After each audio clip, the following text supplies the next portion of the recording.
In many parts of the world today, but especially in the United States, the most pervasive foods in our eating environment are ones that don't necessarily support our health. One of the proposed solutions that addresses the problem in both the short and long term is a return to home cooking. What if we were to reallocate a small amount of our time to cooking our food at home using whole food ingredients instead of relying so heavily on the food industry to provide us with our meals? This may be easier than it sounds, and cooking may also have some side benefits. What role do you think that a return to home cooking can play as we try to promote the health of our nation? You would think it's about the food and not the process by which it's made, but in fact the process by which the food is made has a lot to do with our health. And so we do have research that suggests that families who eat food cooked by humans are eating a better diet and are healthier as a result. But many other things follow from the process of cooking. I mean, when you cook at home, you will use the best ingredients you can afford. You will keep it really simple. You don't need the food to last 6 months on a shelf. And the odds are whatever you eat, it will be better than processed food. There's something about the act of cooking that enforces, without us even being conscious of it, a healthy, wholesome diet. I think it's very hard to get fat on home-cooked food. Now, the other reason, though, that cooking is important is that if you cook, you will have a meal. You will sit down at a table with other people. Your family will eat together. And that has a lot of implications for our health, too. Eating alone, snacking, eating in front of the television, all these things lead to a very different kind of food consumption. Michael, what advice do you have for people who say they don't know how to cook or they don't have time to cook? Yeah. You know, I hear that a lot. People think it's the hardest thing you could ask them to do, to start cooking a little bit more. And they don't have the skills, or they don't think they do, and they don't have the time. There's a lot of obstacles to cooking right now, and different people have to deal with it in different ways. Some people really don't have a lot of time, and perhaps they're living alone, or perhaps both partners are working. They have a long commute. That's a legitimate challenge. My advice is twofold. One is involve everyone in the family in cooking. We do not bring our children into the kitchen, and that is an enormous disservice to them long term.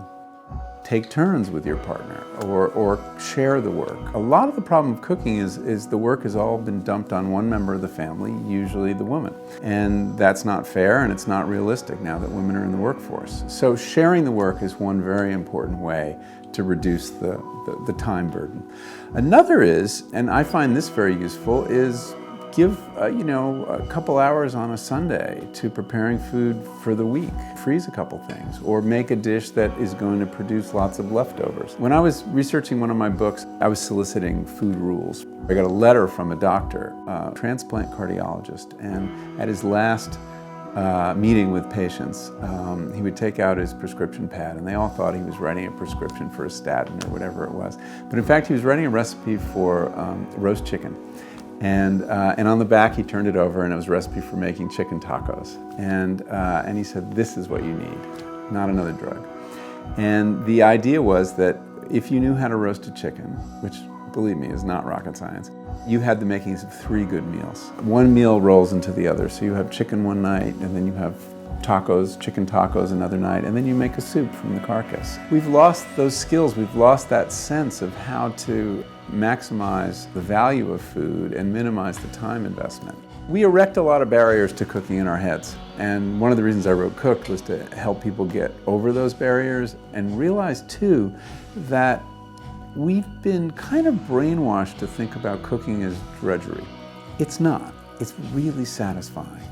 And more satisfying the better you get at it. I mean, to handle plants and animals and fungi and to learn how to manipulate them and make something delicious. And if you approach it more as a pastime and less as a chore, you will enjoy it more. And you have to realize too that we've been getting marketing messages that are designed to get us to go out to eat or buy processed food.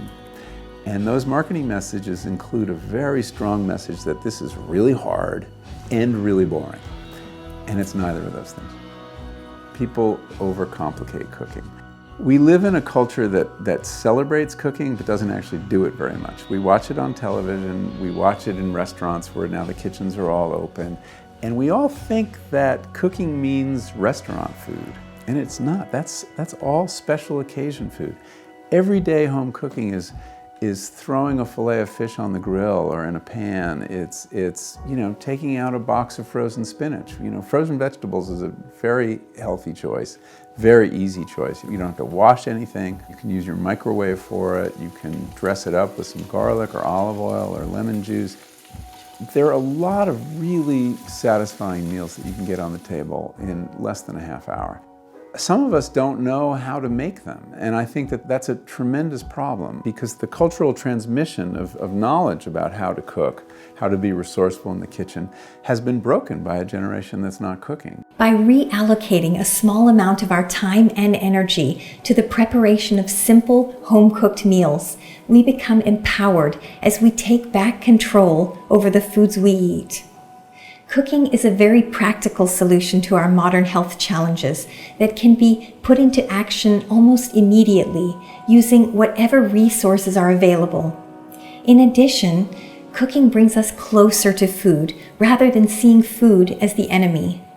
Cooking can protect our relationship with food, and it may be one of the most powerful ways to protect our long-term health.